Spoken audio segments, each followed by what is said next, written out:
الحمد لله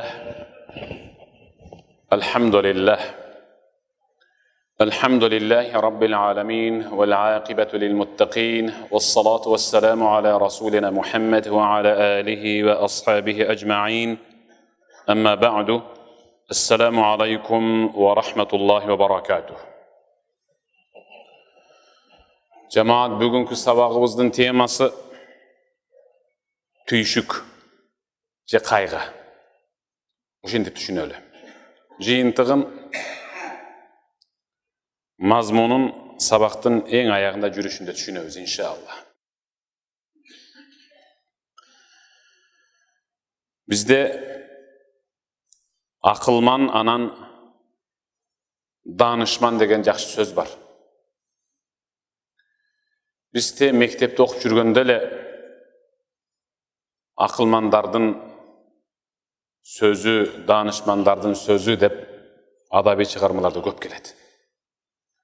Бирок көпчүлүгүбүз акылман ким, данышман ким экенин билбей келебиз. Акыркы кездерде илимдүүлөрдө, даават сапарында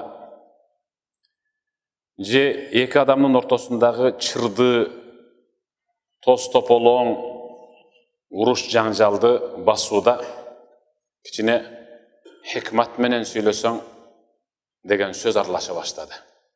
Хикмат деген сөз аралаша баштады. Акылман ким деп көпчүлүгүнөн сураса акылын иштеткен, данышман ким десе дагы бир жооп бериши мүмкүн.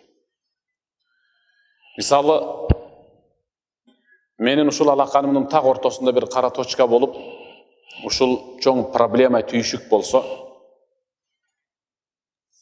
ушул түйшүккө түшүп, түйшүк менен жуурулушуп жашап жаткан адамды ошол жерден сууруп, жүр деп ээрчитип, арактан, зинадан, сүткорлуктан сууруп алып чыгып кеткен инсанды акылман деп аталат.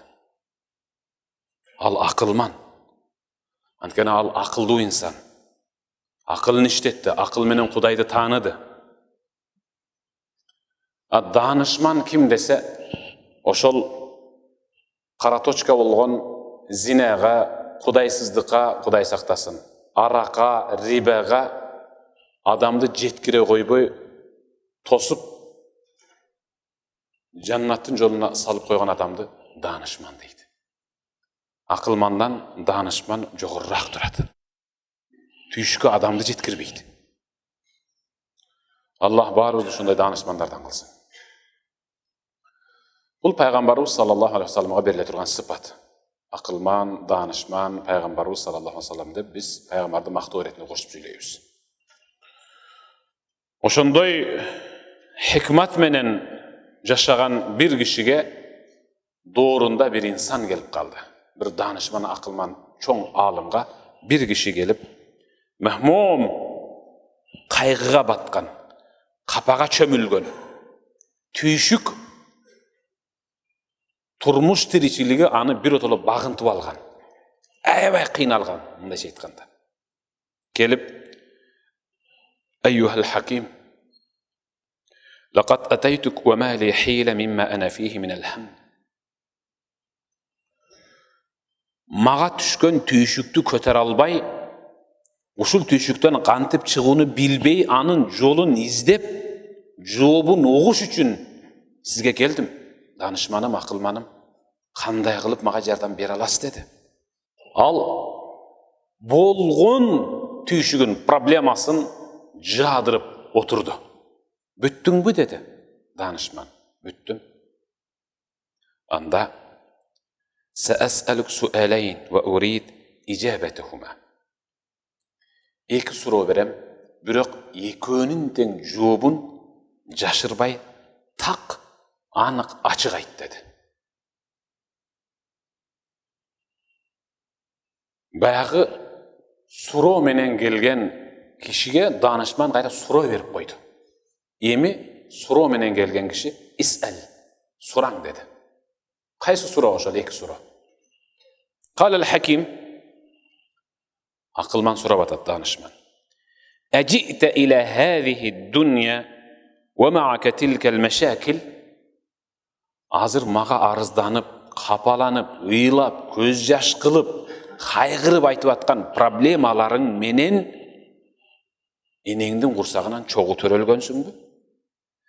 Uşu jerge düşüşün menen enеңdin jatından çıkıp törölüşün menen oşol problemalar sen menen koşu kelgen mi? Dediler. Kalala. Yok. Kaçan geldi? Bu tüşük hazır mağa arızdan atkan tüşüğün kaçan geldi? Bunu işti jasağanımdan keyin anan momunda oldu. Tigi işti jasağanımdan keyin anan tigindey oldu. Demek enеңdin jatından çoğu gelbep turda bu. Yok. Bul birinci sorum cevabı aldım dedi. Emekin sorum var. Hal setetruku dunya ve ta'khud ma'akel meşakil? Aylanamızdagı jarık dünyönü taştap kara жерди jamınıp mürzögö ketip bartkan adamlar siyahtı bolup bir gün ölsöň, dünyönü bir otala taştap azırkı mağa aytıp atkan tүйшük толгон токой проблемаларың менен кошо кетесиңби? Алып кетесиңби ошо проблемаңды тияка? Dediler. Kala la, жок. Ал проблемаң ошо жакта калат dedi. Kala el-hakim. Emrun lem ta'ti bih ve len yezheb ma'ak. El-ecdar alla ya'khud minka kull hada'l ham. Bul tүйшük seni menen koşo törölbösö. Ölgönüңde seni menen koşo ketpese. Anda buga kaygırunun keregi jok. Buga kaygırunun keregi jok. Törölgönüңde Kuday saktasın. Törölgönüңde riba menen, zina menen koşo törölüp, ölüp atkanыңda dagı riba menen, zina menen öle turgan bolsaң, oşoga kaygırsaң bolmok dedi. Törölgönde bak bolup günөөsüz törölөбүз. Ketip bartkanda толгон токой günөөнү алып кетебиz. Ушуга кайгырсаң болот деп атат. Муну менен эмнени айткым келет?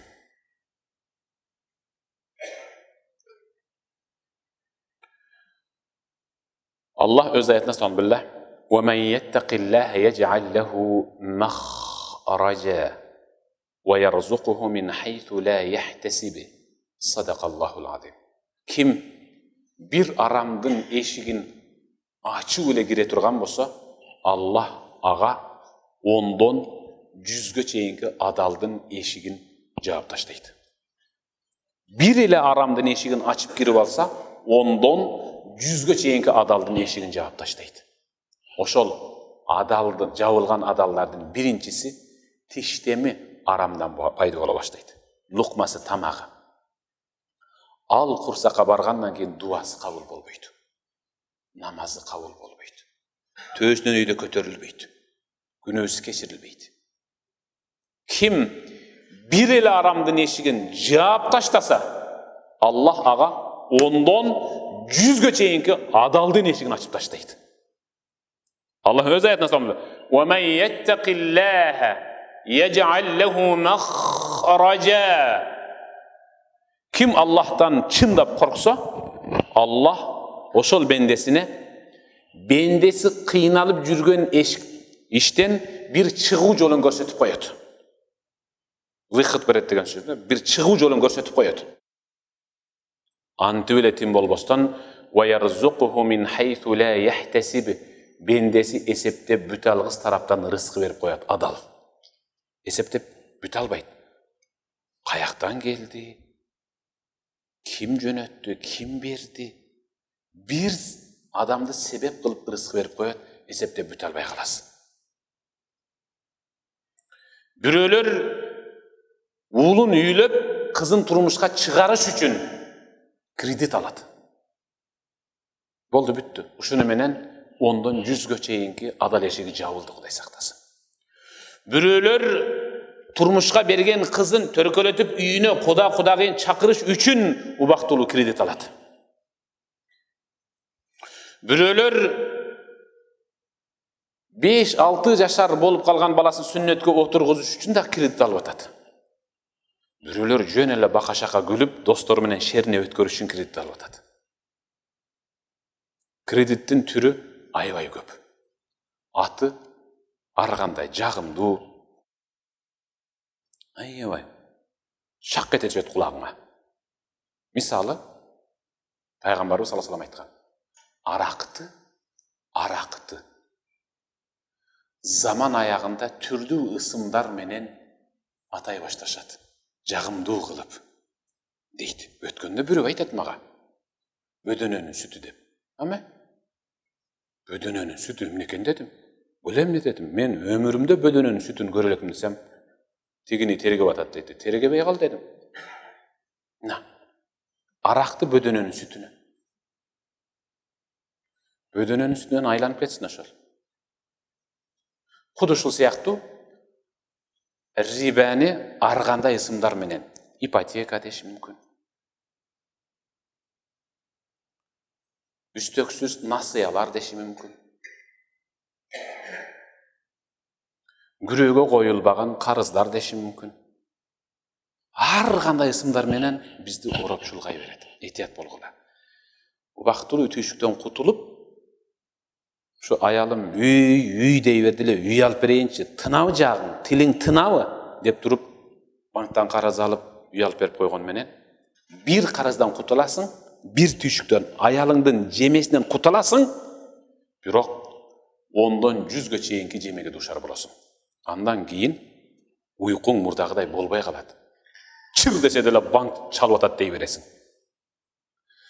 Түшүңдө жалаң банкты түш көрө баштайсың. Түшүңдө жалаң акчаны түш көрүп, ошол жака жеткире албай эле жүрө бересиң. Чайнап атсаң деле, жеп атсаң, ичип атсаң деле, банк аркылуу жеп ичип каласың. Ошол себептен иттакулла, Кудайдан корккула, Кудайдан корколу. Мына бул түйшүк, ал убактылуу түйшүк. Бул өтүп кете турган түйшүк.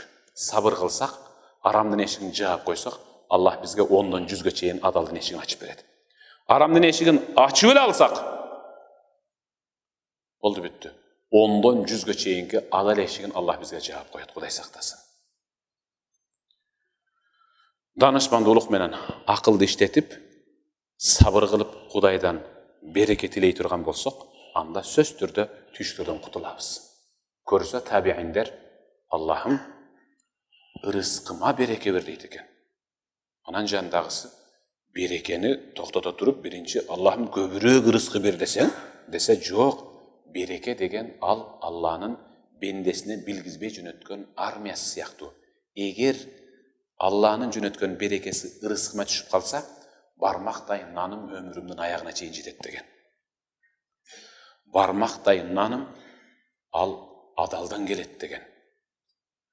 Бир уртам суум мага да жетет, өзгөгө да жетет, а ичиме киргенде ал ден соолугумдун пайдасы үчүн жутулат деген. Ошол себептен Аллахым рызкыма, үйүмө, перзентиме, аялыма, өзүмө береке бер деп бардыгына береке сураш керек.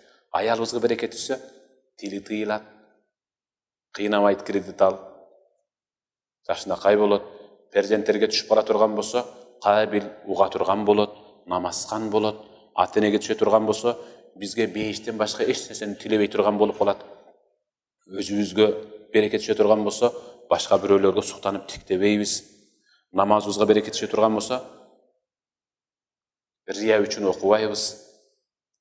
Кайрымдуулугубузга түшө турган болсо, жалаң Аллах сүйгөн жака кетет. Ошол себептен Аллахым рызкыма анан жашоомо береке бер дейли. Амин. Аллахумма иннека афувун карим, тухиббул афва фа'фу анна я рахим. Аллахым бизди өзүң сынап, өзүң жөнөткөн убактылуу дүйнөлүк түйшүктөрдөн өзүң куткар жана өзүң бошоткун.